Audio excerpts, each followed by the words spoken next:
Desde su invención hasta como lo conocemos hoy en día, la cinematografía ha sido un medio importante de expresión. A través del tiempo y en diferentes rincones del planeta, los objetivos y la forma del cine se han transformado dependiendo de los factores influyentes, tales como la época, el contexto sociocultural, los conflictos bélicos, las situaciones políticas o la tecnología al alcance de los manifestantes. Tras finalizar la Primera Guerra Mundial, Alemania se encontraba en un estado de incertidumbre política, económica y moral. Se considera esta época como uno de los episodios más violentos de dicha nación.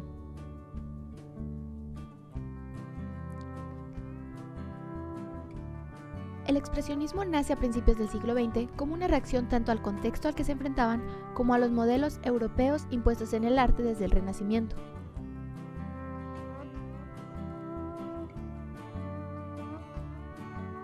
Se llama cine expresionista alemán a un grupo de producciones cinematográficas que comparten ciertas características como decorados irreales, ángulos extravagantes, escenografías anormales, uso de formas abstractas con proporciones excéntricas y juegos de luz y sombras para lograr dramatismo que en conjunto podrían resultar tenebrosas.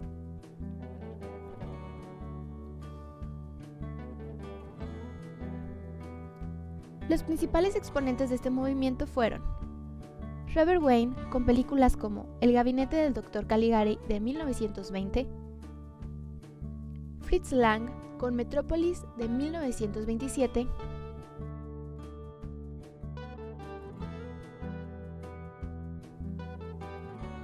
o Friedrich Wilhelm Murnau con la icónica película de Nosferatu de 1922. Este movimiento ha sido de los más importantes dentro del cine alemán y fue fuertemente influyente para la cinematografía de otras épocas. La estética del expresionismo alemán no se regía por un apego a la realidad como la conocemos, sino que recreaba una nueva totalmente distinta.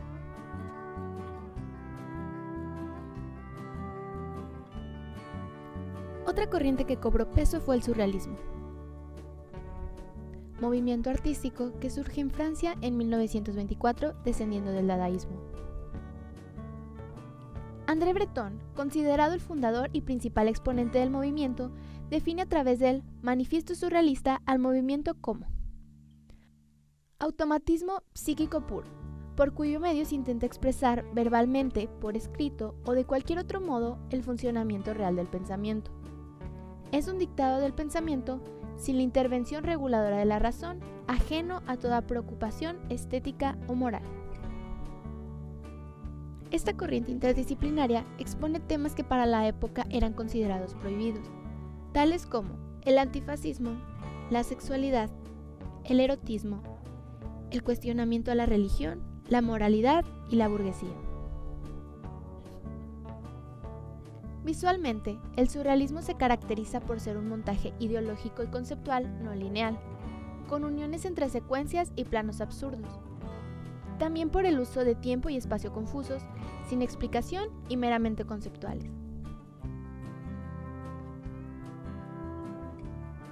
Además de André Breton, otros expositores importantes fueron Luis Buñuel y Salvador Dalí, con producciones como El perro andaluz de 1929,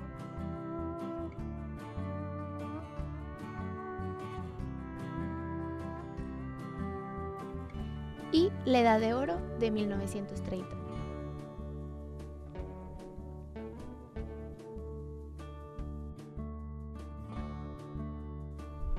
Otra producción importante fue La Concha y el Reverendo de 1928, dirigida por Germain Dulac.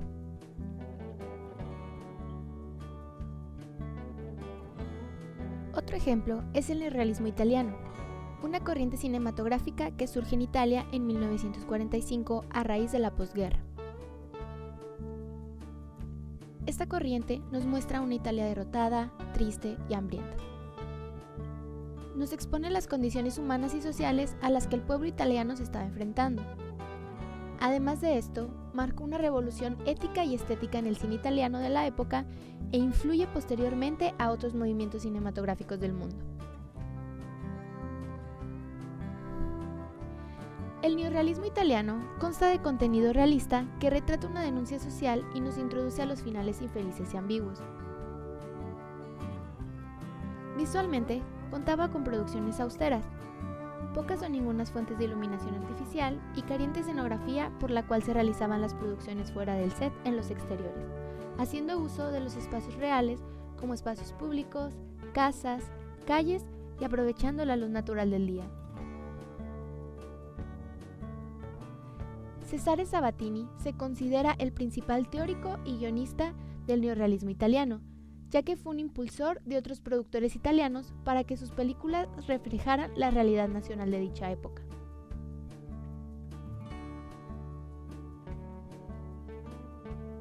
Otros realizadores fueron Vittorio De Sica, Roberto Rossellini y Luchino Visconti, con películas como Ladrón de bicicletas de 1948,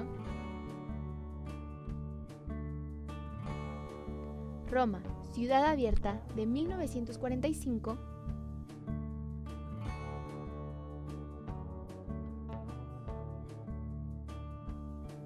y Obsesión de 1943.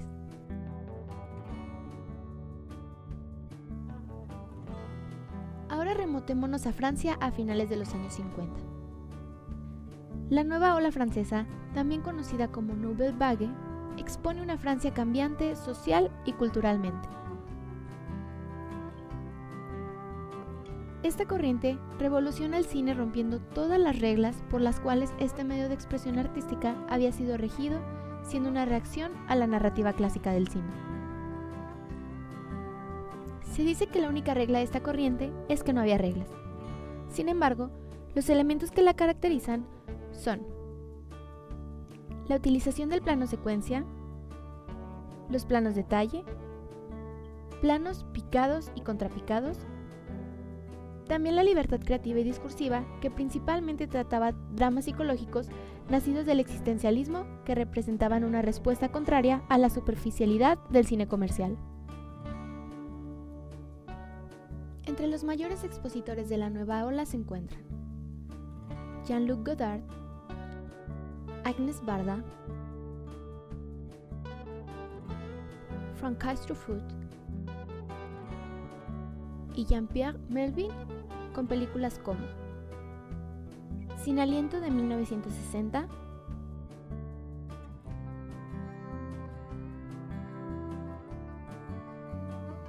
Cleo de 5 a 7 de 1962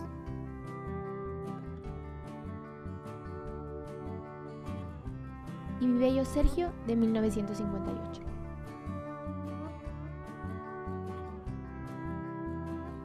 Por otra parte, España a mediados de la década de los 80 se enfrentaba a una era de transición dada la muerte del dictador Francisco Franco, y surge la movida madrileña, fenómeno artístico-social que presentaba una nueva forma de expresión verbal y estética, rompiendo las cadenas de la censura y dando paso a la innovación y la libertad.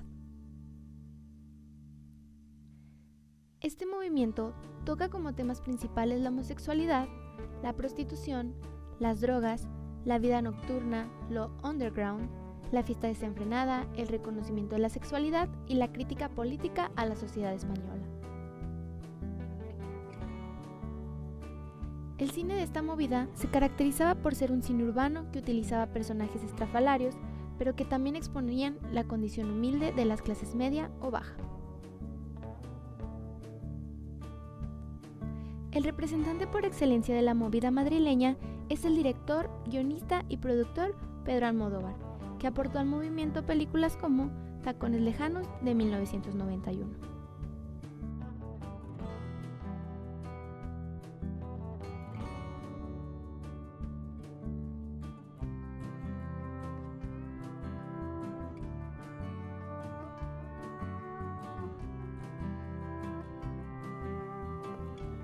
Otro ejemplo es el director Fernando Trueba con la película El sueño del mono loco de 1989.